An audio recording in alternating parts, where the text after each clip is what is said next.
Los niños no van al bosque. Está infestado de lobos reales.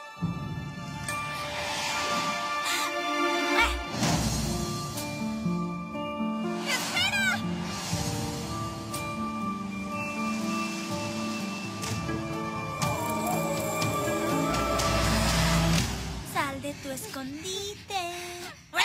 Tú eres un Wolfwalker. La conocí en el bosque. Tiene poderes mágicos. Al dormir se convierte en lobo. Es un Wolfwalker. Algo me está pasando.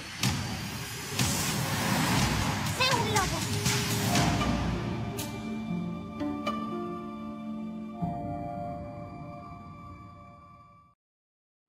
Hola, estoy acá con Tomm, el director de Wolfwalkers. Me tocó hacer esta presentación porque, bueno, soy el único chileno del estudio y también trabajé en esta película, así que se dio esa coincidencia.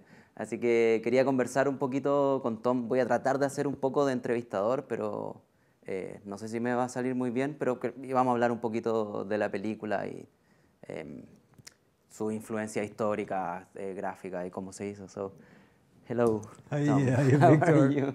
I barely followed. My brother-in-law is from Peru, and my sister and her and their kids speak Spanish at home, so I start to listen and hear these. We can do the entire thing in Spanish if you No, want. thank you. I'm not that good. I just start to follow a little bit.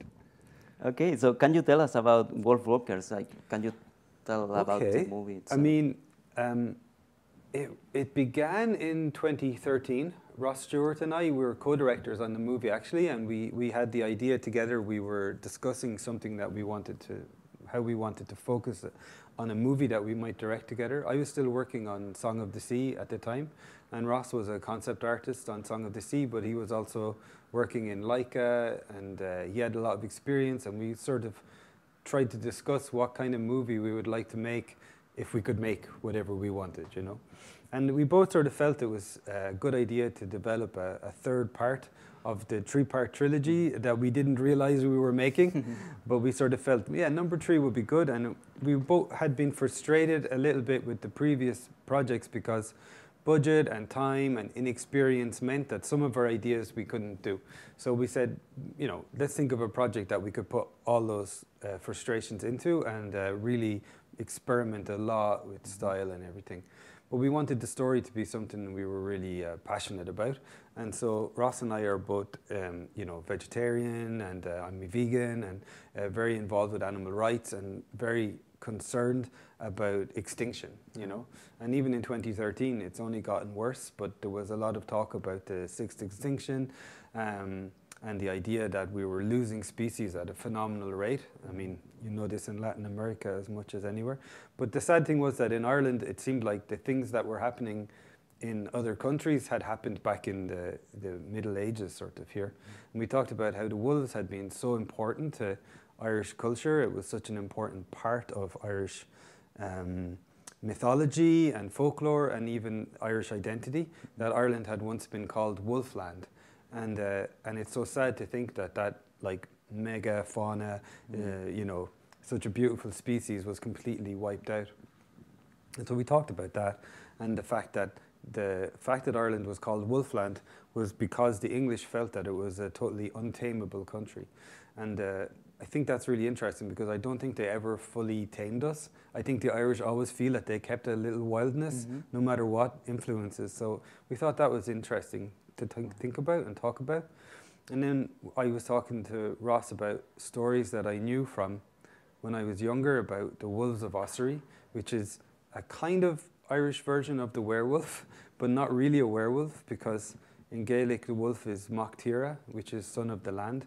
And we felt that was like a beautiful kind of symbol.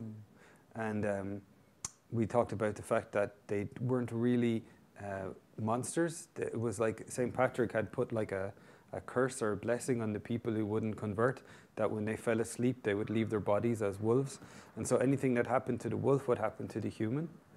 So that was interesting. And then the history, the fact that the Lord Protector of England had came in 1650 and tried to wipe out all the wolves as a symbolic way to show he had control of Ireland. There was a story in there. Right.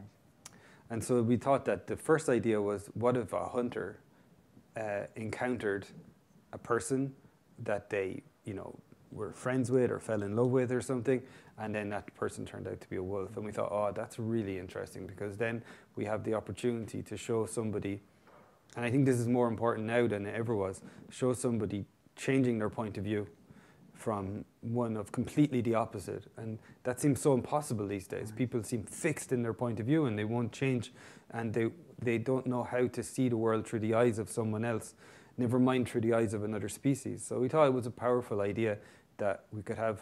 What we ended up with, the idea that a little girl who wants to be a hunter like her dad comes from England, and she wants to prove she can hunt, and she goes out to try and hunt wolves, but she ends up making friends with a little Irish girl, and the little Irish girl is actually one of these Wolfwalkers, so she's actually one of the wolves that her dad is hunting.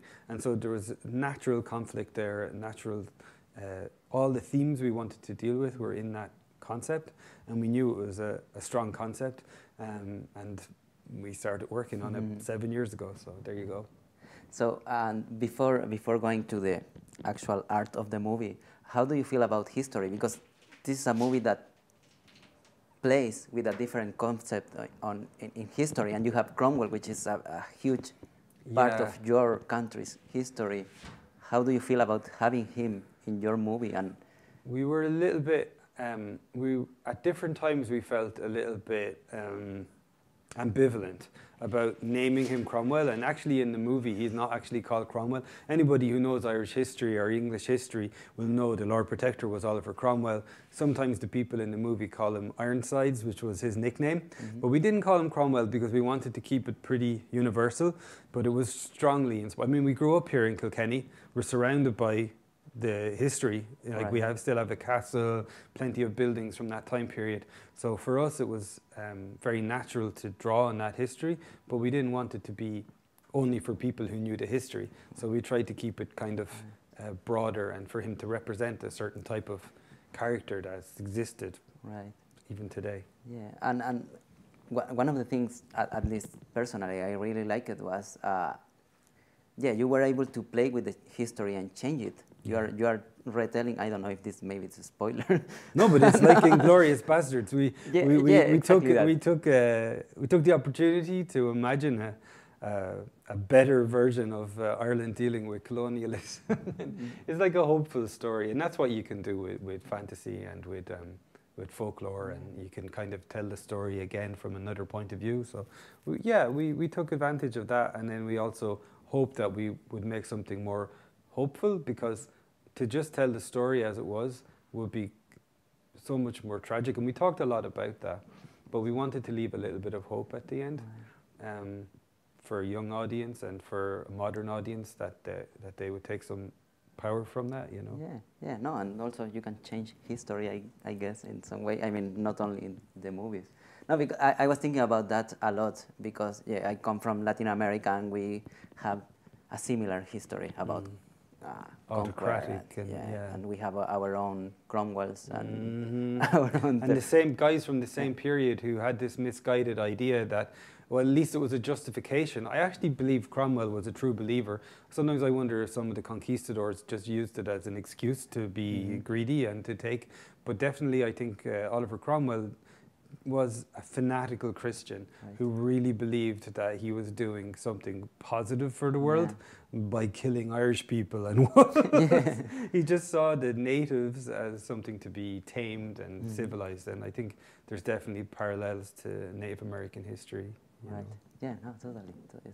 And what about Kilkenny? Now, the studio is set in Kilkenny. This is where we live. Yeah, we live here, and we have the castle right here. Yeah. With how do you feel, or what made you put the movie in your own town, finally. Yeah, I mean, it's a little love letter to our hometown, I guess, and where we were based and where we grew up.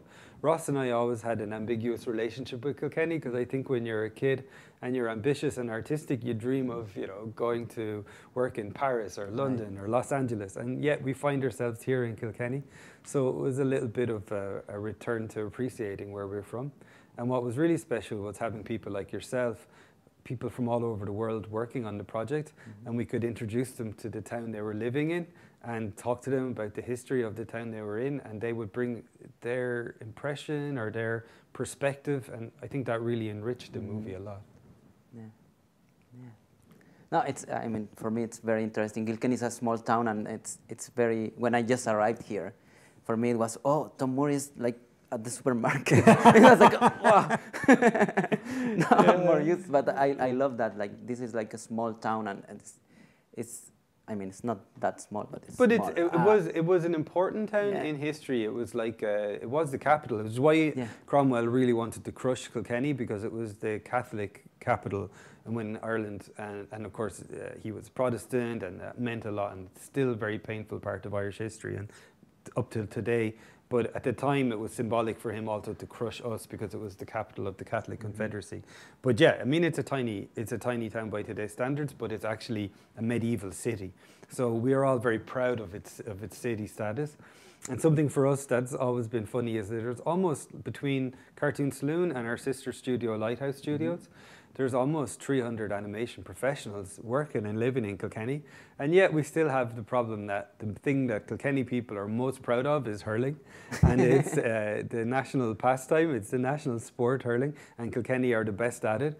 And every movie we've done has featured a little bit of hurling, but we're always in competition that Kilkenny people recognize there's an animation studio here, and we're doing like world-class work, and that's important too. So for Wolfwalkers now, we're even projecting on the wall of the castle Wolfwalkers art. So hopefully this time the people in Kilkenny behind the statue of the hurling. Anyway. At least it's so close to the hurling statue that maybe Kilkenny people will appreciate that we're here, and I think they are. And we had a really nice festival this weekend, despite COVID and all the precautions that we had to do.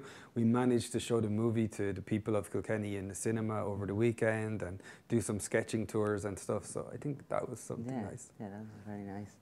Now, can you talk about the artistic choices you took with the movie, like the lines, the different style about it? The first, the starting point for us was, besides wanting to try stuff that we'd never done before, we looked at the history and the time period, and at the time, the English used woodblock prints. It was like an early kind of propaganda. So partly how they got everybody in England so angry about what was going on in Ireland was they would make this kind of fake news where they exaggerated how wild and barbarous the Irish were, and they made these woodblock prints and kind of distribute them like tabloid newspapers.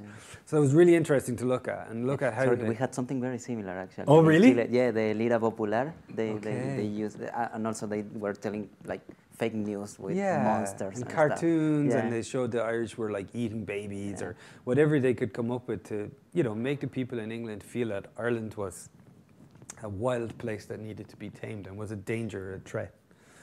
So yeah, so you had that too? Yeah. So the woodblock prints were crude, you know. I mean, there was amazing art being created in the 1650s, but the woodblock prints were quite crude, and we thought it was quite interesting because we could use the look of a woodblock print, even with the offset, whenever the color would slide a little bit, to create a world that was representing the Puritan worldview.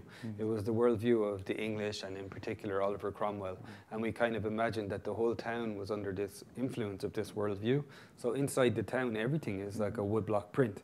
But then we thought maybe outside the town, we can be much more free. We can try to represent a more organic way of seeing the world, and a wilder way of seeing the world. And that's where we really got into you know, pencil and charcoal and watercolor and a lot of messiness. We wanted to show a really wild countryside in opposition to the harsh kind of print block look of the town. So those were kind of the two styles that we settled on to kind of tell the story. But then, as well as that, we were really inspired by like movies like The Tale of Princess Kaguya, or even in the 60s, the Disney movies like 101 Dalmatians, where you could see the artist's line. Yeah. And so we thought it would be really nice if we could see in our main character that she goes from being represented like a woodblock print to being represented more with scratchy lines and more expressive lines. And we loved the idea that we could push hand-drawn animation a bit further and actually use it to show a kind of, if the character was angry, that the lines would be kind of angry. And that's something that I didn't think was explored enough before in feature films. Yeah. So that was another reason to try this other style. Yeah, actually, I really love how the movie evolves. The line changes with the characters and with the mood, and you also use a lot of framing devices. Yeah, and again, some of that stuff is stuff we tried to play with on Secret of Kells and Song of the Sea, and we really wanted to push it to the max. Like, even we love comic books, and like we had an amazing comic book artist I'm a huge fan of, Cyril Pedrosa, did some concept art for us because we loved his book, The Three Shadows. It seemed to be set in a similar period, but he was so brave. Like, he would draw, if a character was sad, sometimes they just were like a sad-looking blob of ink, you know. And so we tried to bring some of the language of comic books and of middle age to Renaissance art in, so, you know, a triptych of 3 pictures telling the story, so we could split the screen like that, or more like a comic book style where we slash through the screen and split the screen. And all the time it was talking about division and lack of division. So the ultimate example of the town is, you know, the screen is split, everything seems to be in a box, shadows, like German expressionism, show everything in cages. And the other side is when Robin turns into a wolf and she literally sees the world with new eyes. And she's running through the forest, and there is no border. Like, the edge of the screen is just bleeding, and there's no frame. So it kind of feels like the world continues outside the frame. So we tried to use everything at our disposal in hand-drawn animation to tell the story. And also, well, we were talking about that before. Like, you were thinking about CGI or how computers could help also 2D movies and how computers helped you. Our secret weapon. Yeah, but rather than I didn't want to go to Moho yet. But, yeah, but we will. But no, about the Wolf Vision, because you also used, I mean, the people. Well, what's interesting is I don't know if people have seen the movie yet, but definitely the first idea was to show wolf vision in a really charcoal-y way, like a really loose Princess Kaguya way. And the first test was done by the amazing animator Manuel, who works with us, and he animated it by hand and then on paper. And it worked really well, but it really was tricky to animate the entire background. I mean, anybody who's watching this who knows anything about animation, it's hard enough to animate characters on a still background, but when you have to animate the background as well as the characters. And we were animating like scents, like smells, so the smells were like smoke kind of moving through the background. It was really tricky. And so Evan McNamara, who's an amazing director and animator in Dublin, we asked him to help us figure it out because he has a studio called Paper Panther where they specialize in the kind of mixed media technique. And yeah, it was really cool because in the end it was like a mix of the most modern and the most old animation technique. He had virtual reality glasses on and he built the forest in VR and made a CG forest. And then him and his team, they would print out every frame and him and his team would draw on paper, frame by frame, 12 drawings a second, the entire forest and the characters and everything all on a page. And that would give the impression of it being completely handmade, because it is ultimately, but they had a great guide in the CG underneath. So I think it's a good example of how we used technology to make a very hand-drawn movie. And what about the main characters? You have 2 little girls here, and I think it's very nice to have 2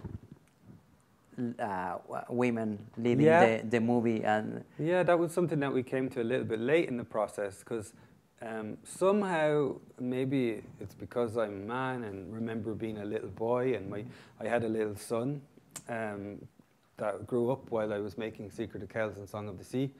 And on this movie, it was different. I have a little granddaughter now. I'm thinking a little bit more about little girls, and thinking about the fact that we originally had the idea that the little Robin character would be a boy, but I kind of realized after the first draft script something wasn't working.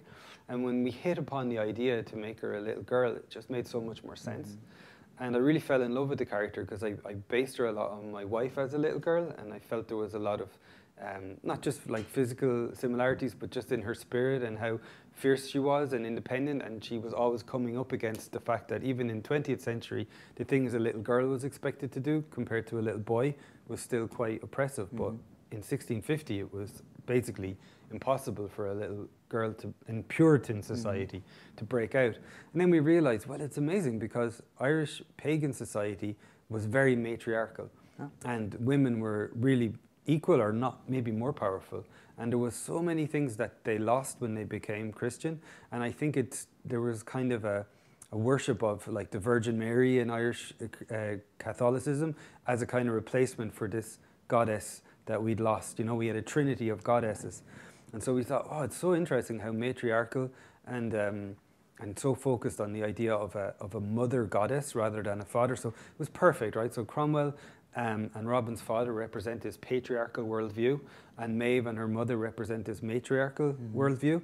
And so Robin, as a little girl, was a much more interesting character because she was going from what was expected of her in Puritan world to be a housemaid and wanting to be a hunter. And then once she gets to be a hunter, she's able to make a leap further and see the world from the point of view of the animals she was hunting. So I think it was like the thing that made the whole movie fit together when we hit upon that and we realized that the bigger themes were reflected. And you know, the problem is Ross and I are middle-aged men now, and we were so and Sean Bean was playing the dad, and you know, we were really fascinated by this character. And we kind of realized as we developed the story, no, the interesting character, of course, is his daughter. And of course, the movie for a family audience should focus on the girls. And that became the thing that we rewrote the movie several times, reminding ourselves to focus on the two little girls. They're the heart of the movie, you know. Okay, so once we focused on the two little girls, that was obviously the main focus for the movie. And we had to find the actors. And we were really lucky. We put out auditions to lots of kids, and it's always this amazing thing that you're looking for people to play the role who might have been babies when we had the idea, or maybe not even born when we had the idea. And yet we were lucky we found Honor Neefsey, who's amazing as Robin, and Eva Whittaker, and it's her first role as an actor, Eva, and she's so talented. She plays Maeve. And so we were really lucky in that way. And then we were so lucky with the adults because we had in mind Sean Bean to play the dad. And of course, this is all an English language version. I'm not sure. I hope they get good voices for the Latin American version. No, but they will watch it with subtitles probably. Yeah, I mean, it was such a big part of developing the characters, working with the actors. And then the other thing that was so important to the movie overall was, like, we talk a lot about the visuals because we're all artists here in the studio, but you know, at least 50% of the movie is the sound. We had great sound designers. They brought so much to it. And the musicians, we worked again with Bruno Coulet and the Irish folk band Keela, and they'd worked on Secret of Kell, Song of the Sea, so it was lovely to work with them again. And they made a soundtrack that was kind of incorporating English kind of folk music with Irish folk music. And then we worked with two amazing singers, Aurora Acknes, who adapted her song for the Running with the Wolves, which was really fantastic. She's a Norwegian singer. And Maria Doyle Kennedy, who's an Irish singer, who played the part of Moll Wolf and also sang the song at the end. So the music was really kind of brought a lot of heart to the movie. But yeah, the other thing that was great was that we were able to work with a lot of old friends.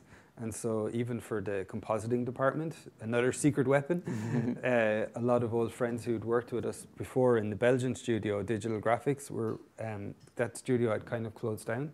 And all the artists from there were willing to come over. And they were really fantastic because they were people that had worked on the previous two movies. So a lot of the animators, it was a real mix of new friends and old friends. And so that was a really nice aspect of it. And one of the things that was new, Mark Mullery was the assistant director on this movie, and he had on Song of the Sea done an awful lot of really beautiful work with Moho, which we always call the secret weapon as well, in the sense that he was able to find ways, like the boat in Song of the Sea, he was able to kind of not build in 3D, but use Adrian, the art director's paintings and kind of move them a little bit. So we were really impressed, and we used it for Granny's car, and we used it for all these little things that helped it perfectly integrate, because the style is so important. We don't want people to suddenly feel like, oh, what's happening? It's suddenly 3D. And the fact that he was able to use that software was really amazing. And now he was the assistant director, and he said, Victor, if I could work with Victor on this, I would be really happy, because the things you're trying to do are so complex. And at the beginning, I was really being a purist. No, whatever we do, we have to draw over it and make it like the Wolf Vision. We have to make it really hand-drawn.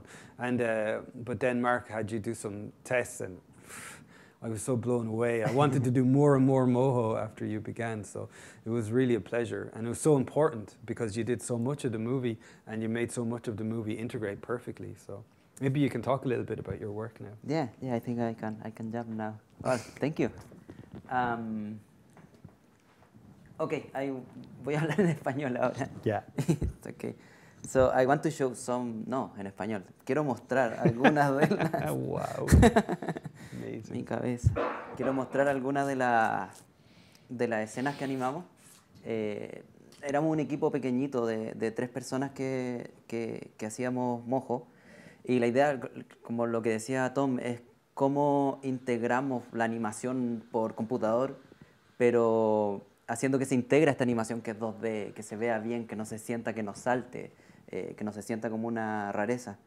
Entonces, por ejemplo, uno de los primeros tests que hicimos era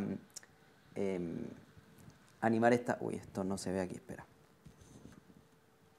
Aquí se ve chiquitito, pero animar estas plantas que estaban en el animatic y que eran unos fondos súper complejos. Entonces lo que nosotros finalmente hicimos, voy a abrir el archivo de Moho aquí, y la película fue animar esta planta usando hueso y malla y distintas cosas que nos permitían ir doblando todo y que se siguiera sintiendo parte de la película. Y al final la composición está acá, así es que mi computador la carga. Bueno, aquí está el archivo de Moho, y acá está finalmente la composición final de la escena, que tiene también un montón de efectos especiales encima y efectos de iluminación y toda la composición final. Entonces la idea era cómo podemos animar estos fondos que son súper complejos, pero hacerlo más rápido y que se vea bien, en vez de tener que reanimar todo. Esa es una de las escenas. Creo que me está cargando muy lento acá, así que no sé si les voy a mostrar exactamente lo que tiene, pero básicamente todo está todo animado con huesitos que van doblando cosas. Otra escena que les quería mostrar era porque también nos tocó hacer muchos personajes pequeñitos. En general, cuando la película tenía personajes que eran muy, muy pequeñitos, no valía tanto la pena hacerlo hacerlo a mano. Entonces lo hicimos en Moho, entonces así cubríamos varios departamentos, porque cubríamos como por lo menos el Rough Animation y el Ink and Paint. Entonces una de las escenas que tuvimos que animar es esta, que de nuevo acá está todo animado con Moho. De hecho yo estoy súper contento con esta escena porque es una de las proyecciones que está en el castillo. This one is projected the castle. Yeah. Sí, me tiene bien contento. Entonces de nuevo este archivo, acá les voy a poder mostrar un poquito más de cómo funciona, pero a ver si puedo. Entonces, por ejemplo, acá tengo el caballo que está enmascarando esta Cromwell, las lanzas, el caballito moviéndose, qué sé yo. Entonces está todo hecho con este sistema. Lo mismo cada personaje de la tropa, el papá con Robin acá, están todos pequeños esqueletitos que nos permitieron prácticamente animar esta escena completa dentro de Moho. Hay otra escena que me gusta un montón, y en esta me voy a detener un poquito más, que teníamos que animar el pueblo, que acá está el pueblo, y en este fondo del pueblo teníamos que meter a todas estas personas. I love this. I could watch this scene for hours. Entonces, era un tremendo desafío porque era un montón de personajes básicamente, pero también era muy entretenido porque me tocó animar esta escena y traté de hacer una especie de buscando a Wally. La escena dura, no sé, 5 segundos, pero era entretenido ir metiendo como pequeñas historias dentro de la escena. Entonces, por ejemplo, voy a ir mostrando de a poquito porque si no el computador no me carga todo, pero por ejemplo tenemos estos niños que van persiguiendo al gato, que van con sus palitos estos del deporte irlandés contra el que Tomm compite. Yeah. The hurlers. Entonces, claro, van ahí como desordenando el pueblo. Después, por acá voy a borrar lo otro. Hay más personajes, como que en todos traté de ir metiendo algún chistecito, alguna cosa. There's a little Víctor in there somewhere. Sí, With también. his yerba mate. Sí, me voy a mostrar que también uno de los amigos ilustradores me dijo, porque yo llevaba un tiempo como animando esta escena, entonces me dijo, oye, ¿no quería aparecer en la escena? Y dije, ya, pues, y me dibujó acá. Acá no está enmascarado, todos estos personajes deberían estar detrás de los edificios, pero me dibujó aquí tomando mate. Porque como siempre ando tomando mate acá en el estudio, que descubrí que lo venden aquí a una cuadra del estudio, se puede comprar mate, así que tomo todo el día mate. Pero sí, aparezco, hago un cameo en en la escena. Y hay otras cositas chicas, como también está en una película animalista, así que si hay ovejitas, el señor este le hace cariño. Y también había uno, a ver, por acá creo que estaba. Bueno, era un montón. Yo creo que I think it was I animated most of the characters of the movie in total. Yeah, because they are all yeah, here. in one shot. Tenemos el chanchito acá que conversa con la señora. Se va. Bueno, y así un montón de detallitos, gente que se cae, gente que escupe. Acá está el perrito que le tiran el plato y no entiende. Entonces eso, es entretenido porque uno se puede meter en esto y hacer un montón de cosas muy rápido y animar o sea, yo no sé, quizás no, pero me parece que animar esta escena a mano a mí me suena como una pesadilla. Hay unas palomitas también acá.